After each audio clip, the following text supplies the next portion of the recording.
أعوذ بالله من الشيطان الرجيم بسم الله الرحمن الرحيم يا نساء النبي لستن كأحد من النساء إن اتقيتن فلا تخضعن بالقول فيطمع الذي في قلبه مرض وقلن قولا معروفا وقرن في بيوتكن ولا تبرجن تبرج الجاهلية الأولى وأقمنا الصلاة وآتينا الزكاة وأطعنا الله ورسوله إنما يريد الله ليذهب عنكم الرجس أهل البيت ويطهركم تطهيرا صدق اللہ العظیم۔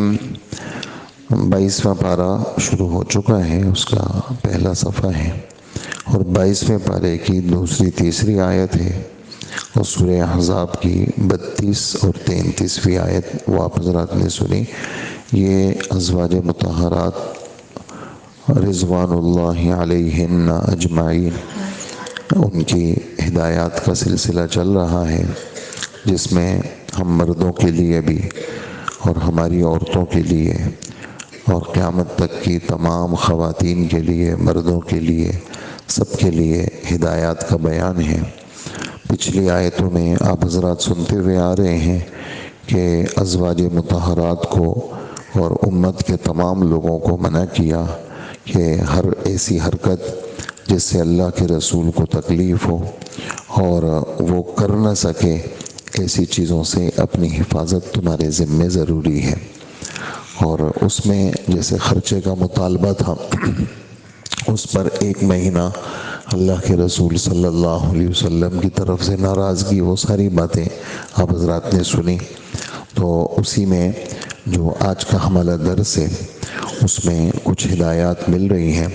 پہلی بات تو یہ ہے کہ اے نبی کی گھر والیوں، تم کائنات کی عام عورتوں کی طرح نہیں ہو۔ تو اس کے اندر یہ ہے کہ تمہیں کائنات کی عام عورتوں کی طرح نہیں ہو، تو خصوصیت تمہاری کیا ہے؟ سب سے بڑی خصوصیت یہ ہے کہ حضور صلی اللہ علیہ وآلہ وسلم کی زوجیت میں اللہ پاک نے تمہیں جگہ دی ہے۔ یہ سب سے بڑی خصوصیت ہے۔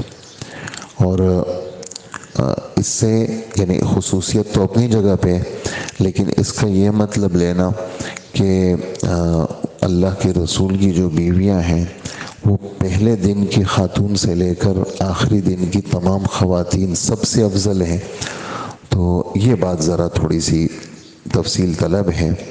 وہ یہ ہے کہ حضرت مریم کے بارے میں اللہ جل جلالہ فرماتے ہیں کہ ان اللہ اصطفاکی وطہرک واصطفاک علی نساء العالمین۔ اللہ جل جلالہ نے اے مریم آپ کا انتخاب کیا ہے اور آپ کی پاکی کا اعلان کیا ہے کہ آپ پاک خاتون ہیں، اور تمام جہاں والوں پر اللہ پاک نے آپ کو منتخب کیا ہے۔ تو یہ حضرت مریم کے بارے میں تیسرے پارے کی آیت میں نے سنائی آپ کو۔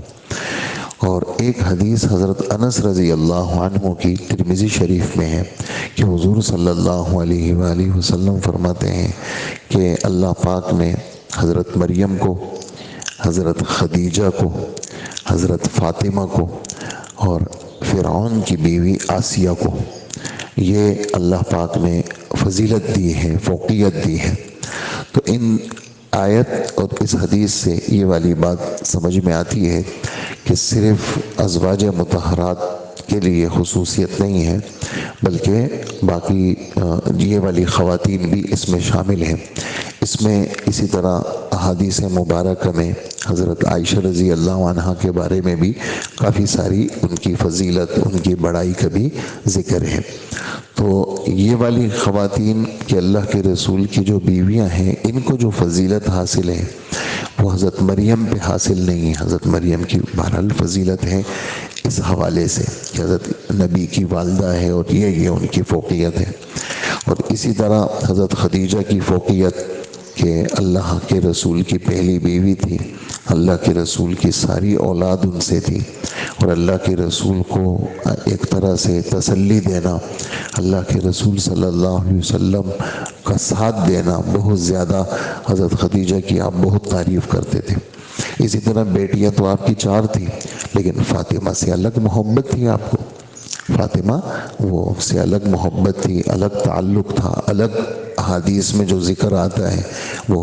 اسی طرح عورتیں تو اور بھی بہت ساری تھیں، لیکن آسیہ کا ذکر بالکل الگ ہے، ایک کافر کے گھر میں رہ کر کے اور اس طرح اللہ کے دین پر جمنا، اور پھر تکلیف اخیر میں ایسی تکلیف دی گئی کہ ان کے ہاتھ پیر میں بڑی بڑی کیلیاں ٹھوکی گئیں، اور جو ہے وہ اوپر سے ایک چٹان نما ان پہ گرایا گیا، اگرچہ اس سے پہلے ہی وہ اللہ کے پاس پہنچ گئی، لیکن فرعون نے ان کو ایمان سے ہٹانے کے لیے بھرپور کوششیں کی، لیکن یہ خاتون جمی رہی اور حضرت موسیٰ علیہ السلام کا سہارا بنی۔ حضرت موسیٰ علیہ السلام کی تربیت، حضرت موسیٰ علیہ السلام کو اپنی گود میں لینا، حضرت موسیٰ فرعون کو منع کرنا کہ اس کو قتل مت کرو، یہ سب باتیں منسوبیں کس کی طرف؟ آسیہ کی طرف۔ تو ازواج مطہرات کو تو فضیلت حاصل ہے، لیکن یہ والی خواتین جس کا میں نے ذکر کیا اور میں نے ان کی فضیلتیں بھی آپ کو سنائی، بہرحال یہ خواتین بھی اس میں شامل ہیں، لیکن یہ جو آگے ہدایات آ رہی ہیں، ان آگے ہدایات میں صرف ازواج مطہرات کے ساتھ خاص نہیں ہے، بلکہ کائنات کی جتنی مسلمان خواتین ہیں ان سب کے لیے یہ 5 ہدایات آ رہی ہیں، ان سب کے لیے ہیں، لیکن ان سب کے لیے ہیں جب سب کریں گے، سب نماز پڑھیں گے تو مفتی صاحب بھی پڑھیں گے، سب نماز پڑھیں گے تو اللہ کے رسول کی گھر والیاں بھی پڑھیں گی، یہ نہیں کہ جی ہمیں تو دینی حوالے سے ہم بہت اونچے لوگ ہیں، ہم نماز نہیں پڑھیں گے یا ہم مسجد میں حاضر نہیں ہوں گے کیونکہ ہم تو بڑے لوگ ہیں، تو ایسا نہیں ہے، بلکہ جو حکم عوام کے لیے اللہ کا ہے ویسے ہی خواص کے لیے بھی ہے، جو حکم عوام کے لیے اور خواص کے لیے زیادہ ہے، خواص کے لیے کیا ہے؟ وہ زیادہ ہے۔ تو اے نبی کی خواتین، تم عام عورتوں کی طرح نہیں ہو، تمہیں اللہ پاک نے خصوصیت دی ہے کہ تم نبی کی بیویاں ہوں، لیکن یہ سب باتیں کب ہوں، یعنی تمہاری یہ جو خصوصیت ہے یہ تمہارے ساتھ کیسے رہے گی؟ جب تم متقی ہوں گی۔ کہیں ایسا مت سمجھنا کہ جی ہم تو مفتی صاحب کے بیٹے ہیں، ہم تو بزرگوں کی اولاد ہیں، ہم تو جی سید لوگ ہیں، آپ ہمیں ایسا چھیڑ چھاڑ نہ کریں، ہم تو سید لوگ ہیں اور ہم تو نبی کی بیویاں ہیں۔ نہیں، نبی کی بیویاں تو ہیں، صرف اس بھروسے پہ نہیں بیٹھنا بلکہ متقی بننا، اپنے آپ کو گناہوں سے بچانا، اور نبی کی صحبت میں ہونے کی وجہ سے تمہارا تقوی کا معیار اور زیادہ اونچا ہونا چاہیے۔ کیوں؟ کہ تمہارے پاس خصوصیت کے ساتھ بڑی چیزیں موجود ہیں۔ اچھا، ہدایات کیا ہیں؟ ہدایات یہ ہے کہ پہلی ہدایت یہ ہے کہ عورت کی آواز کے اندر وہ نزاکت ہے، فطرتاً عورت کی آواز میں لطافت ہے، عورت کی آواز میں کشش ہے۔ تو اے نبی کی بیویوں، اگرچہ خطاب نبی کی بیویوں کو ہے، میں بار بار اس لیے کہہ رہا ہوں صرف ان کو نہیں ہے، کائنات کی ساری مسلم خواتین کے لیے یہ خطاب ہے۔ وہ کیا؟ کہ اگر ضرورت کے درجے میں کسی اجنبی مرد سے گفتگو کی ضرورت پڑ جائے تو اپنی آواز کے اندر لطافت اور نزاکت سے گریز کرنا، نرم آواز، نرم لہجے میں غیر مردوں سے بات مت کرنا، اپنی آواز کو بدل دینا۔ جب یہ آیت نازل ہوئی تو ازواج مطہرات کیا کرتی تھی؟ کسی سے بات کی ضرورت پڑتی تو منہ پہ ہاتھ رکھ لیتی تاکہ آواز بدل جائے، اور یہ والی بات اللہ کے رسول نے فرمائی کہ عورت غیر مرد سے، حضرت عمر بن عاص کی روایت ہے کہ حضور صلی اللہ علیہ وسلم نے عورتوں کو منع کیا، کیا؟ کہ غیر مردوں سے اپنے شوہر کی اجازت کے بغیر بات کی اجازت نہیں ہے۔ نہا رسول اللہ صلی اللہ علیہ وسلم ان یکلم النساء الا باذن ازواجہن، کہ اللہ کے رسول صلی اللہ علیہ وسلم نے عورتوں کو منع کیا کہ غیر مردوں سے اپنے خاوند کی اجازت کے بغیر گفتگو نہ کریں، اور ازواج مطہرات اپنے منہ پہ ہاتھ رکھ لیتی تھی جب بات کرنی ہوتی تھی۔ اور کیا نقصان ہوگا اس سے؟ اللہ پاک خود فرما رہے ہیں، کہا نقصان یہ ہوگا کہ جس کے دل میں بیماری ہے اس کے دل میں تمہارے متعلق عشق کی بیماری پیدا ہو جائے گی، طمع کرنے لگے گا کہ یہ عورت تو مجھ سے بڑے نرم لہجے میں بات کر رہی ہے، یہ عورت ہوگی کیسے، اس کا چہرہ کیسا ہوگا، اور یہ عورت کس کشش کی مالکہ ہوگی، تو اس کو طمع پیدا ہوگا تم سے مزید آگے بڑھنے کا۔ تو اس پر یہ والی بات بیماری سے کیا مراد ہے کہ جس کے دل میں بیماری ہو؟ تو علماء لکھتے ہیں اس کے دل بیماری کا مطلب منافقت کی بیماری، بیماری سے مراد منافقت کی بیماری، اس لیے کہ جو کھلم کھلا منافق ہوگا، جو کھلم کھلا پکا منافق ہوگا، پکے منافق کا کیا مطلب؟ دل سے کافر، زبان سے مسلم دل سے کافر، تو وہ تو اس کا تو اس طرح گندی چیزوں کی طرف اس کا میلان تو کوئی مسئلہ ہی نہیں ہے اس کے لیے، کیونکہ ہے ہی کافر۔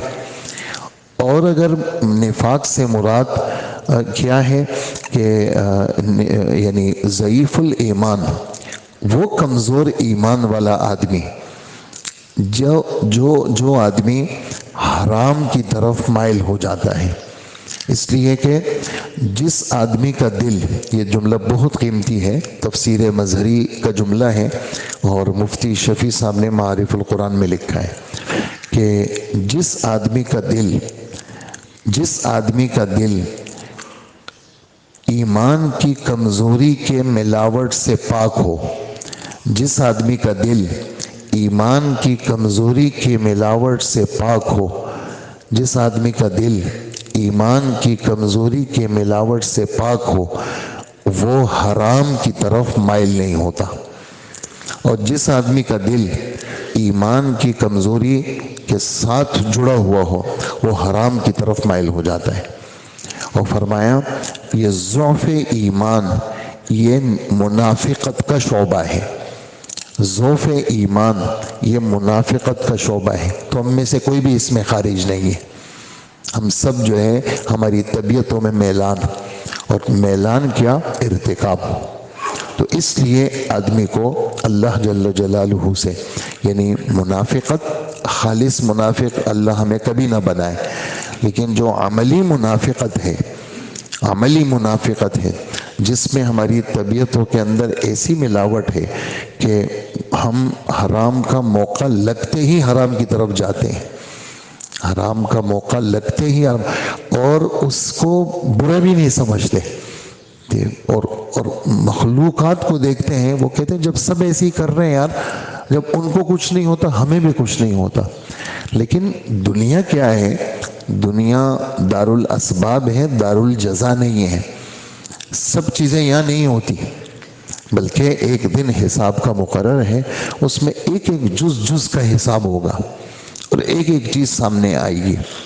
تو فرماتے ہیں کہ منافقت سے مراد اگر واقعی پکا منافق ہے تو اس کا تو یہ حرکت کرنا کوئی مسئلہ نہیں، لیکن اگر منافقت سے مراد کیا ہے؟ ضعف ایمان ہے، اس لیے کہ جس کا دل ایمان کی ملاوٹوں سے پاک، کمزوری ایمان کی ملاوٹوں سے پاک ہوگا وہ حرام کی طرف مائل نہیں ہوگا، اور جس کا دل کمزور ایمان ہوگا، ضعف ایمان، ضعیف الایمان ہوگا، وہ حرام کی طرف مائل ہوگا، اور یہ بھی منافقت کا ایک شعبہ ہے۔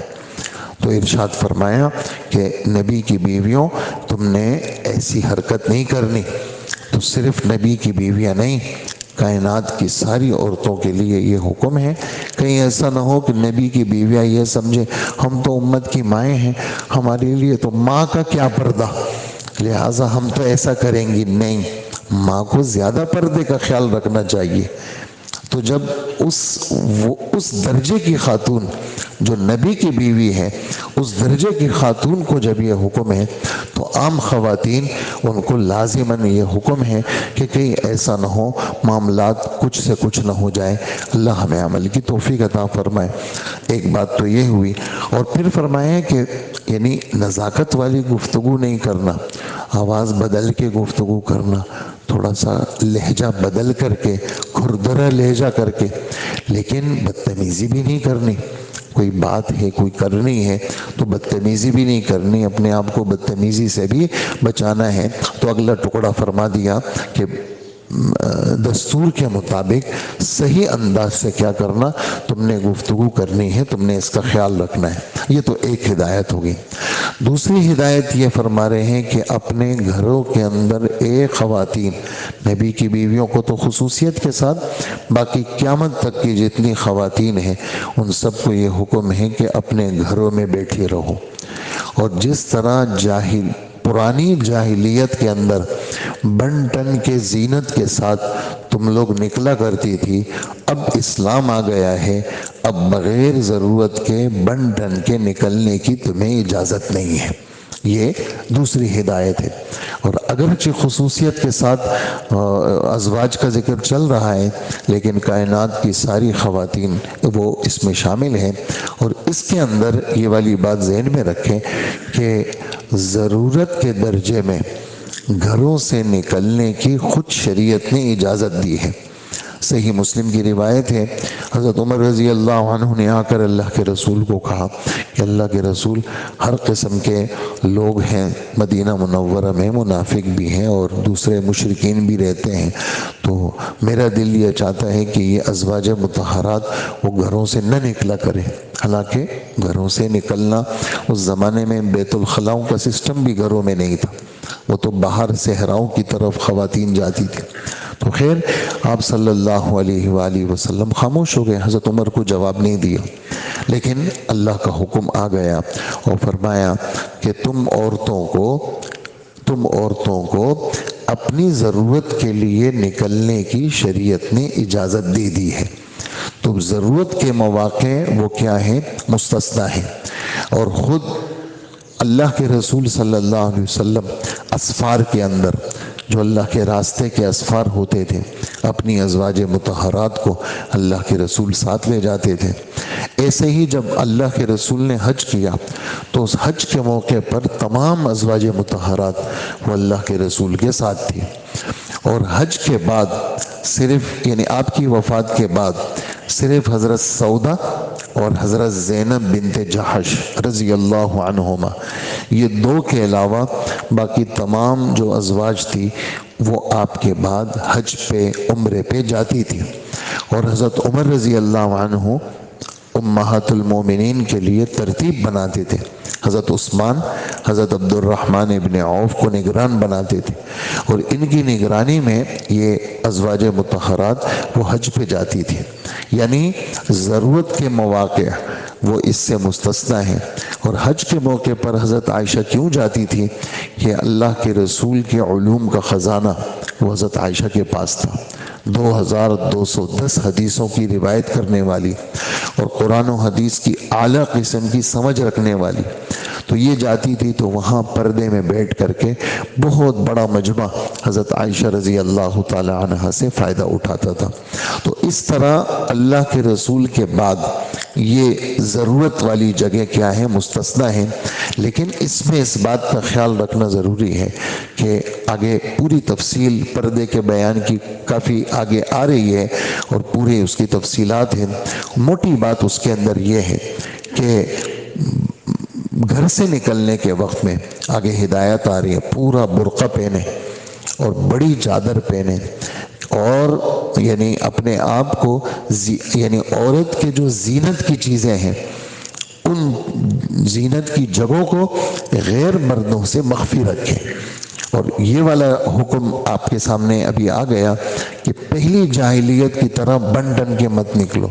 علماء اس میں ایک بات لکھتے ہیں کہ اسلام سے پہلے ایک جاہلیت تھی جس میں بے پردگی تھی، تو ایک اور جاہلیت بھی آئے گی جس کے اندر کیا ہوگا، مفتی صاحب لکھتے ہیں جو اب ہم مشاہدہ کر رہے ہیں کہ جس کے اندر پردے کے جو آسمانی حکم ہے اس کو عورتوں نے تار تار کر دیا، ٹکڑے ٹکڑے کر دیا، جس کا ہم اپنی آنکھوں سے کیا کر رہے ہیں، مشاہدہ کر رہے ہیں۔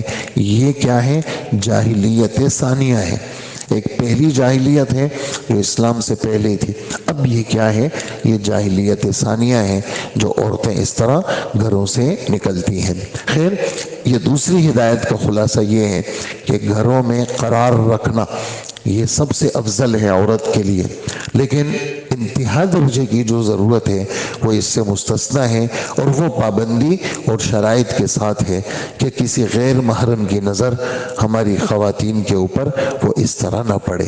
تو یہ دوسری ہدایت ہو گئی، اسی پہ وہ بس کر لیتے ہیں، آگے پھر یہ جو آیت ہے وہ کل کے درس میں انشاءاللہ بیان کریں گے۔ باقی تکمیل اس آیت کی، ایک آیت کا ترجمہ میں پیش کر لیتا ہوں، باقی دوسری آیت اور تیسری کل کے درس میں انشاءاللہ بیان ہوگی۔ اللہ جل جلالہ فرماتے ہیں، یا نساء النبی، اے نبی کی بیویوں، اگر تم تقوی اختیار کرو تو تم عام عورتوں کی طرح نہیں ہو، تمہیں ڈبل اجر ملے گا نبی کی زوجیت کی وجہ سے۔ تم نے نبی کو اختیار کیا، تم نے اپنی خواہشات کو چھوڑا، نبی کو اختیار کیا، تو تم عام عورتوں کی طرح نہیں ہو، لیکن شرط کیا ہے، متقی بننا ضروری ہے، تنہائی کو پاک رکھنا، گناہوں سے اپنے آپ کو بچانا، وہ سب کے لیے ضروری ہے، چاہے وہ نبی کی بیوی ہو یا نبی کا بیٹا ہو یا کوئی مولوی صاحب ہو یا کوئی پیر صاحب ہو یا ان کے بچے ہوں یا کوئی بھی ہو۔ بہرحال جس کو جو بھی خصوصیت حاصل ہے وہ اللہ کے حکم سے مستثنیٰ نہیں ہے، یعنی زندگی میں کوئی ایسا وقت نہیں آتا، جیسے بہت سارے لوگ کہتے ہیں کہ جی بابا جی کو نماز معاف ہو گئی، بابا جی نماز نہیں پڑھتے، تو زندگی میں کوئی دور ایسا نہیں آ سکتا جس سے نماز معاف ہو جائے، اللہ کا حکم معاف ہو جائے کہ جی ابھی تو حکم ختم ہو گیا، بس حج کا حکم، نماز کا حکم اب نہیں ہے، اب تو بابا جی تو ایسے ہی پہنچ گئے، بس یہ اللہ کے پاس پہنچے ہوئے ہیں، تو ایسا کوئی نہیں پہنچتا۔ یہ تو آخری لمحے تک اطاعت ضروری ہے، آخری لمحے تک اللہ کو ماننا ضروری، آخری لمحے تک اللہ کے حکم کا ماننا ضروری۔ یہ کسی صورت میں کوئی فرد بشر اس سے مستثنیٰ نہیں ہے کہ کوئی آدمی یہ سمجھے کہ جی ہم تو آزاد ہو گئے۔ کیوں؟ ہماری اب کیفیت ہی ایسی ہو گئی کہ اب ہمیں جو ہے وہ یہ احکامات ہمارے لیے نہیں ہیں۔ احکامات تو پاگلوں کے لیے نہیں ہوتے۔ کس کے لیے نہیں ہوتے؟ پاگل، جو پاگل ہو گیا اس کے لیے حکم نہیں ہے، جو بچہ ہے اس کے لیے حکم نہیں ہے، باقی جس کے بدن میں سانس چل رہا ہے اور معمولی سی حس بھی موجود ہے، معمولی سی کیا ہے، حس بھی موجود ہے، یعنی علماء لکھتے ہیں کہ ایک آدمی نزع میں ہے اور ہوش و حواس برقرار ہے، تھوڑی دیر میں اس کی وفات ہو رہی ہے، ہوش و حواس صحیح ہے اس کے، نماز کا وقت جا رہا ہے، نماز کا وقت چلا گیا، اور نماز کے وقت کے بعد اس کی روح نکلی، اور یہ دماغ اس کا ٹھیک تھا، تو اللہ اس سے اس نماز کا پوچھیں گے۔ ہاں مر رہے ہیں بھائی، آپ کہہ رہے ہیں مر رہے ہیں بھائی، بندہ جا رہے دنیا سے، نہیں نماز کا پوچھیں گے۔ کیوں؟ ہاں ہوش چلا گیا، کام نہیں کر رہا، پھر تو اللہ کے، پھر بھی یہ نہیں کہتے معاف ہو گئی۔ الفاظ سنیں فقہاء کرام کے، وہ کہتے ہیں ہم اللہ کی ذات سے امید رکھتے ہیں کہ اللہ اس سے اس نماز کا نہیں پوچھیں گے۔ سمجھ رہے ہیں آپ نے؟ یہ نہیں کہ معاف ہے، یہ کوئی آسان کام ہے حکم کا معاف کر دینا۔ یہ کسی کی کوئی ہے نبی سے ہٹ کر کے کوئی فرق ایسا ہے جو کہتے ہیں حکم معاف ہو گیا؟ ایسا نہیں ہو سکتا۔ تو یہ تو مرتے دم تک کی کہانی ہے ساری، کہ جب اللہ کو مانا ہے تو مرتے دم تک ہم نے اپنے سر کو، اپنی گردن کو ان کے حکم کے سامنے رکھنا ہوگا۔ یہ مرتے دم تک کی چیزیں، اللہ ہم سب کو نصیب فرمائے۔ تو اس لیے فرمائے کہ نزاکت کے ساتھ بات مت کیا کرو۔ کبھی کوئی ایسا شخص بیجا لالچ کرنے لگے جس کے دل کے اندر بیماری ہو، بیماری کی وضاحت آ گئی، بات وہ کہو جو بھلائی والی بات ہو۔ آگے اگلی آیت کا ترجمہ اور اس کی تشریح انشاءاللہ آیت نمبر 33 اور 34 کی وہ کل کے درس میں انشاءاللہ بیان ہوگی۔ الحمدللہ رب العالمین، والصلاة والسلام علی نبینا محمد وآلہ واصحابہ اجمعین۔ ربنا آتنا فی الدنیا حسنۃ وفی الآخرۃ حسنۃ وقنا عذاب النار۔ اے اللہ ہمارے گناہوں کو معاف فرما، اللہ ہمیں کامل ایمان عطا فرما، اللہ ملاوٹوں سے پاک ایمان نصیب فرما اور مضبوط ایمان عطا فرما، خالص منافقت سے ہماری حفاظت فرما، اور اے اللہ جو نفاق کے شعبے والا کمزور ایمان ہے اس سے بھی ہماری حفاظت فرما، ہمیں مضبوط ایمان نصیب فرما، حرام کی طرف ہمارے دل دماغ کو نہ لے جا، اللہ ہر حرام، ہر مکروہ تحریمی، ہر مکروہ تنزیہی سے ہمارے دل دماغ کو پاک فرما، ہمیں خالص حلال نصیب فرما اور حرام سے حفاظت فرما، سر سے لے کر پیر تک ہمیں یا اللہ مذہب کا تابع دار بنا اور ہمیں دیندار بنا، اور یہ قرآن و حدیث کا علم جیسے ہمیں مل رہا ہے ہمیں عمل بھی نصیب فرما، اور ہمیں اس کی تبلیغ بھی نصیب فرما، اور ہمیں اخلاص بھی نصیب فرما، اور ہمیں ہمارے گناہوں کی وجہ سے قرآن و حدیث سے، مسجد سے، دین سے یا اللہ دور نہ فرما، اور دنیا اور آخرت کی بدنامی اور رسوائی سے ہماری، ہمارے بچوں کی اور تمام ایمان والوں کی حفاظت فرما، ہم سب کی دعائیں قبول فرما، وصلی اللہ وسلم علی حبیبنا محمد وآلہ واصحابہ وامتہ اجمعین، آمین برحمتک یا ارحم الراحمین۔